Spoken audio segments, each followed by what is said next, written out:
Hey guys, welcome back to another video. But before we start, I gotta do something very important for the video. And yes, I did check my oil before this.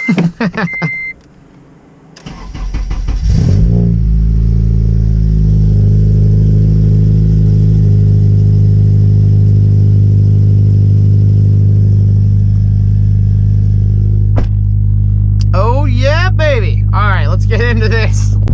What up, ladies and gentlemen, guys and folks, ladies, and everyone in between. How you guys doing today?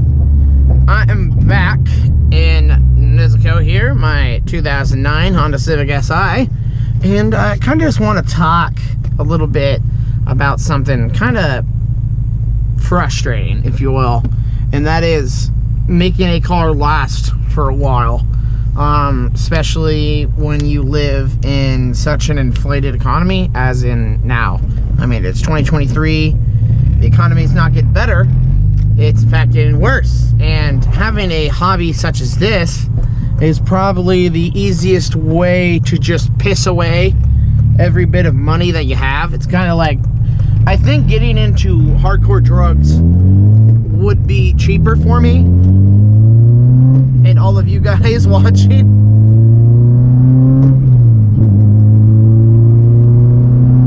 at least that, you know, you're guaranteed to have a high. And then this, you know, you could just spend the money and it just doesn't work, so it kind of sucks. So spending your hard-earned cash on things like maintenance and stuff like that is very important to keep your car going and alive. Now, obviously, if you've been around the block for a long time, you've been into cars for quite a while, of course you know this kind of stuff. It's, you know, you guys have been around and you know how to manage things and how to keep your cars alive. But this is more for the beginner car person. Maybe you just got your license, or you just got your first project car, or car in general. You don't even really have to be into cars to really watch this video. It's going to help everyone really that doesn't fully understand and wants their car to last. You know, maybe, you know, it's your first car and you need it to last because it's maybe not the best, or you just got one of your dream cars, or, you know, something really important to you and you want it to last, because you just don't have tons of money. If this car goes down, you don't have another one to fall back on, or you can't just go buy a new car or a new engine or something of that nature. So this is going to be to help you guys out. Because, I mean, hell, I struggle with this stuff, especially modifying cars. You're going to run into problems all the time with these mods just not working, or you lose some of your, you know, your reliability because you're modding your vehicle. Stay over there. Thank you. Goodness. Some people's impatience just drives me crazy. Literally drive for a living, so I deal with these guys all the damn time, and it drives me absolutely crazy, man. But I mean, first of all, the sad truth of it all is just maintenance, and it's really stupid. Oh, you're in a real big hurry, aren't you, buddy? The sad truth is it's maintenance, and it can be overwhelming, especially when you first get a car. Because I'm gonna put this down in some bullet points here. So let's say you got your first car, right? I don't care who you got it from, if it's from your best friend, your dad, your uncle, some random dude, you know, at a junkyard. No matter where you bought it, I'd even say at a dealership. I'd go even that far. You buy a car, do maintenance immediately, which sucks. And that's what I did with this car. It sucks, because I mean, obviously the first thing you want to do is do your modification. Let's get an exhaust, let's get some nice wheels, some suspension, some tuning, stuff like that. Beautiful SI. Wow, Fuji blue, very pretty. That's the first thing you want to do, when in reality, to keep your car going for a while, you might want to do just the normal checkups. And I know this sounds stupid, but there's a reason maintenance is required on things. It keeps things going, believe it or not. So, I mean, you get your first car, okay, let's do your oil. Especially if you don't know how to do oil, It's probably the easiest thing you can do. Any person can do oil. I've taught many people that don't know anything about cars how to do their oil, and even though they said, oh, that was easy, right? It could be complicated with the filter depending on what cars you have. Like this one's kind of a pain, but it's not that hard. It's just kind of getting up and doing it, right? So do your oil change. Check your oil first of all. Make sure it doesn't look shiny. It doesn't look like unicorn vomit in there. It's a bad day if that's it. Maybe you shouldn't have that car because it's done. If you have shiny stuff in your oil, that's internals and of your motor, not good, okay? And that's exactly why you do oil changes. Oil keeps the engine lubricated, it keeps things moving around, it keeps metal on metal going grindy and causing that nice shaving. You don't like glitter in your oil. You might like glitter, but you don't want it in there. So do your oil change, check that out. Next up, I would say do your spark plugs at the same time. It's a really good place to do that, and I'm gonna use a real-time example here. I just did my, I'm not sure you can see that, oil life is at 100%. I just did my oil change recently, and this is exactly why you do maintenance, okay? Because I did my oil change as of a few miles ago. Like this is my second driving her since I've done the oil change, and I also did spark plugs. So let's face it, I had some really bad spark plugs in this car, and I wanted to treat my car with some better spark plugs. I only drove on those for about 15,000 miles, so well within, like, I don't need to change them. But I had auto lights in here, which are not too good. That's another thing you guys should know. When doing maintenance, you should, price is quality. If you buy cheap parts, you buy bottom of the barrel, you're gonna get bottom of the barrel, you know, quality and lasting, right? If you don't like buying parts, no one does, like just regular maintenance parts, it's boring, it's stupid, it's expensive. By buying more expensive parts, they're gonna last longer. They're most likely not gonna break on you. The quality is just better, right? So you're not gonna have to go back in there again, right? So if you don't like buying parts and you don't like going in there and doing maintenance like me, get the good stuff the first time. You're not gonna have to do it again, right?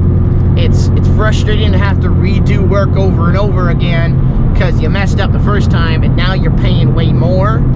And that's what I did with the spark plugs. I got auto lights, not super good of a spark plug, so this time I went and got NGKs. So again, I do spark plugs. And when I did my spark plugs, cylinder 1, 2, and 3, perfect, we're good. We got to 4, guess what? Coil pack, which goes on your spark plugs, you know, is covered in oil. And so was the spark plug.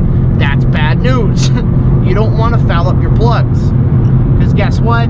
If you're new to this and you don't know very well, spark plugs produce spark for the motor, makes things go boom, makes things power and do all of the good things that you want a motor to do to make it go, right? But if you have too much oil in your spark plugs, you can foul them out. They will not spark any longer, making a cylinder go down. You know, obviously a whole cylinder going down, no bueno. You don't want that. Being a little over dramatic in a way, it's not going to happen like that. But you don't want oil in your spark plug wells, covering your spark plugs. Never a good thing. So I saw that and I was like, well, crap, this sucks. So that's why it took a little bit longer, but that's why you do your maintenance. You can find things and catch things before it's a major issue. And that's a huge thing of how to make your car last longer. Nice. That's a huge thing on how to make your car last longer. Catching problems before they become big problems. And then that way it's a cheaper fix, it's an easier fix, and you don't have to do, you know, be preventative, not in the moment when it's gonna cost a lot and you don't have a car to drive because it's broken, right? Like if I kept that going, I never did my spark plugs, I didn't do my maintenance and check, who knows? I could have went down a cylinder and that could be very bad. So I checked that out and it turned out my coil pack, the gasket on the top,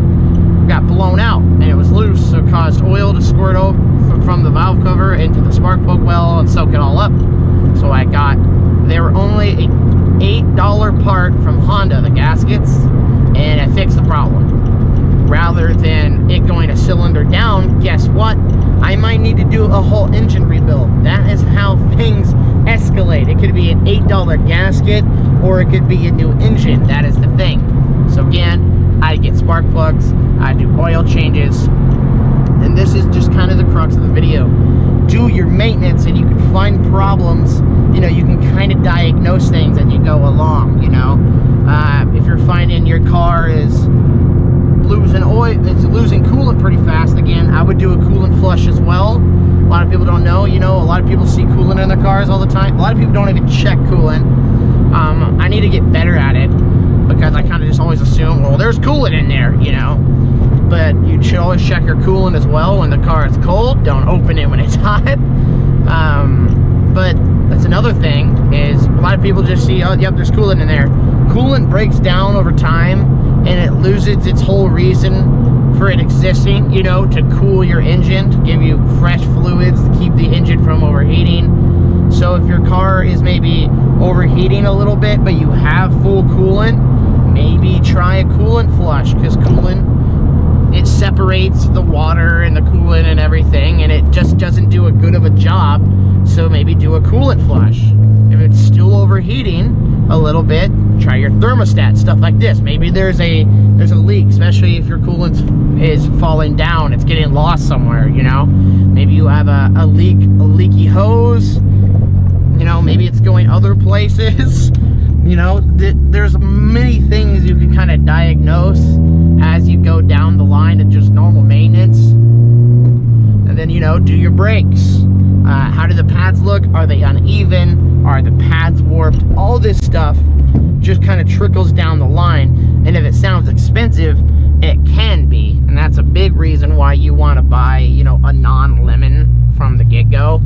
Unless you are buying this car or truck or whatever purposely to be a project.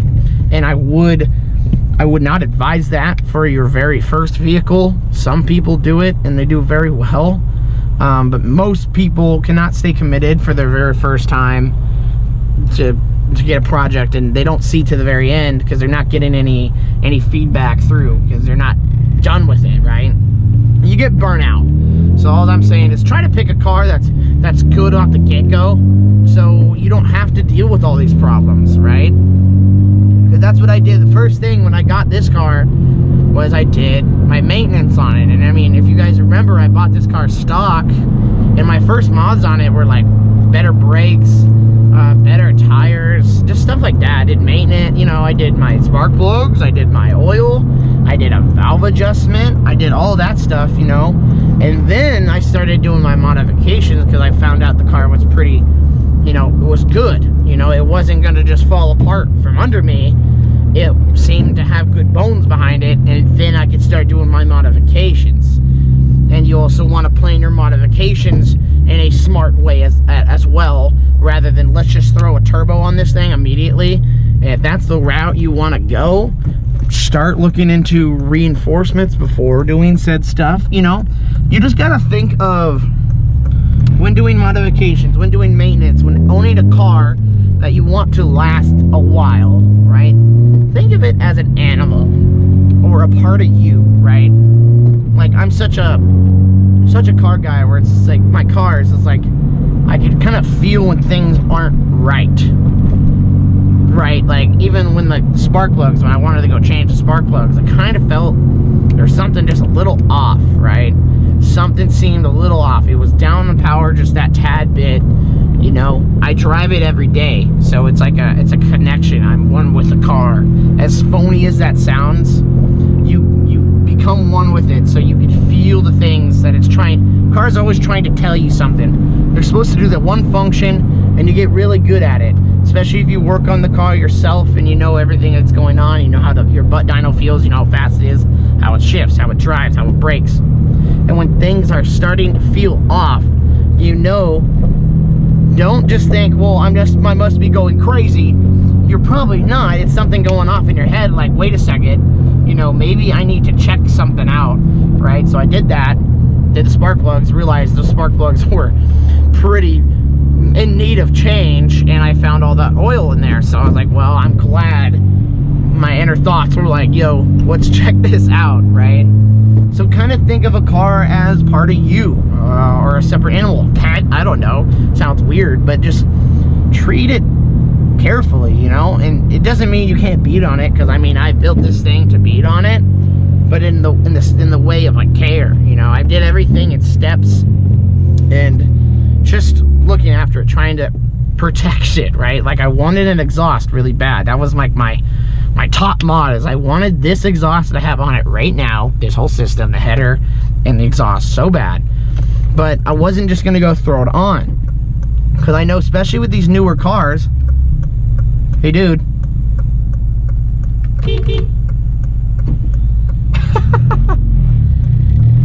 nice, thanks. Wow, woo, you're good job, buddy. I'm so proud of you. Look at you. Oh boy.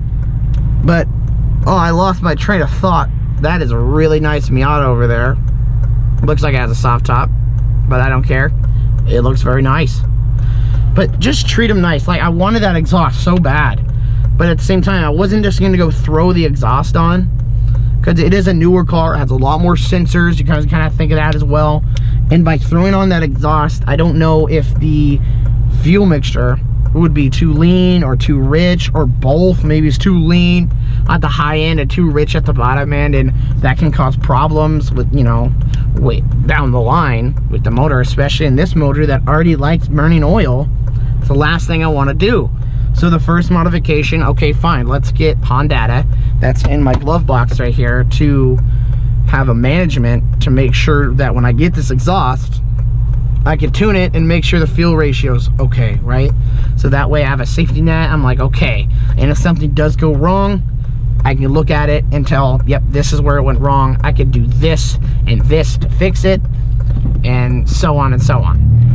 So you kind of want to think in strategies as well. And I'm gonna leave off one more little tip here that I do that helps absolutely tremendously, especially as a young guy that does not get paid super well.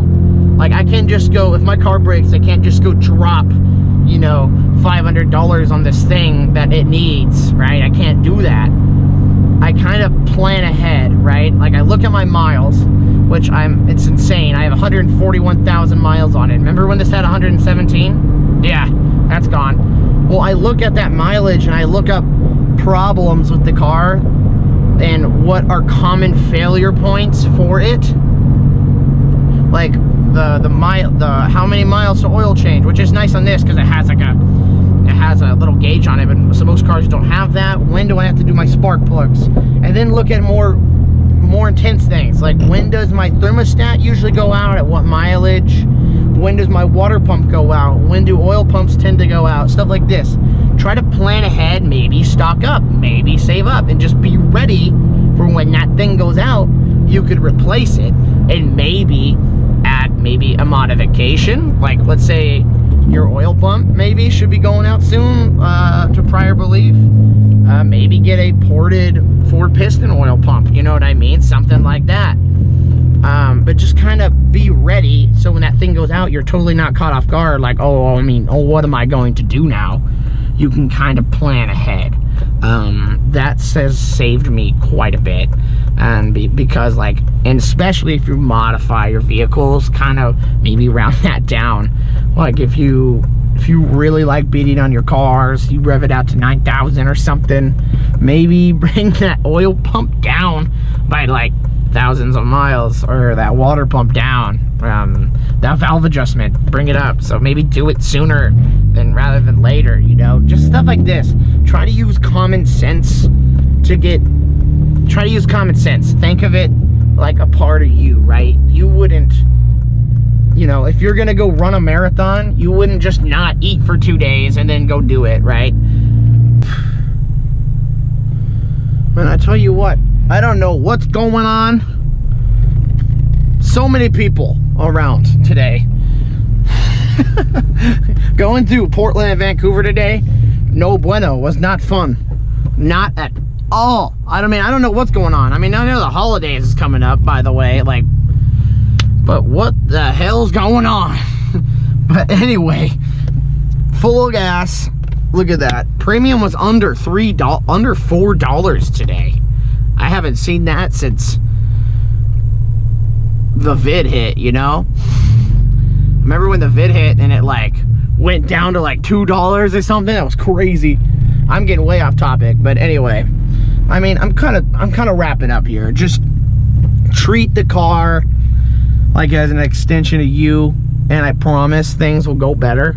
And obviously it's still a machine, and kind of like us though, I mean, you know, medical crap happens to people all the time as well, and things are just, even if you do everything right, sometimes it could just, sometimes even if you do everything right, things just happen, and it sucks. But that's something that you have to really just expect to happen almost. Like, every time I get in to drive this car, I expect something to break, just because that's life in a way, you know? And it's kind of the way people are. I mean, I'm not gonna go super in depth with my life here, but I mean, hell, I had a brain tumor years ago. Like, that was just random, you know, there's nothing I could do, it just happened. And same thing with cars, and even if you maintain them and treat them well, sometimes things just happen. You know, as the quote goes, shit happens, and that happens all the time in cars. Just try to be proactive with it, be ready, you know. And a huge thing I'd say to having a car last a long time as well is just, maybe if you don't do your own maintenance, start doing your own maintenance, because it's absolutely ridiculous on how expensive things get when you have to take them to other people. Like, even oil changes are absolutely astronomically ridiculous, you know? And if that's a bigger problem, like you need a clutch, oh man, get ready to fork down weeks of your paycheck on that. It's absolutely ridiculous. So it's just like, start working on it yourself. And I know it's a very big thing if you don't do it. Like, that's a scary thing to do. But I promise, if you just take it step by steps, like if you like Legos or something, maybe puzzles, take it a step at a time and it's not so scary, you know? If you look at it in a huge just lump, it's terrifying. I stressed for weeks or months on my B swap on my EG, because it's the first time I ever did something so big in a car. And it's like, I just had to slow down and take it step by step, you know? And it wasn't so bad. And by the end, it was like this puzzle that you did yourself. It's way more satisfying. And in that way, by doing maintenance yourself as well, when things are going wrong on your car, let's see around you. All right.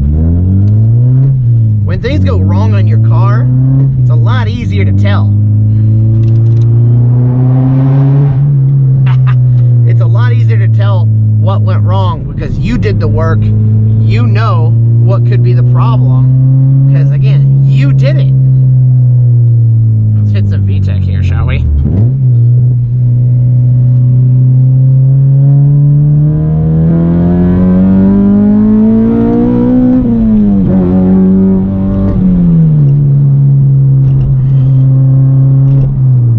Is that a cop?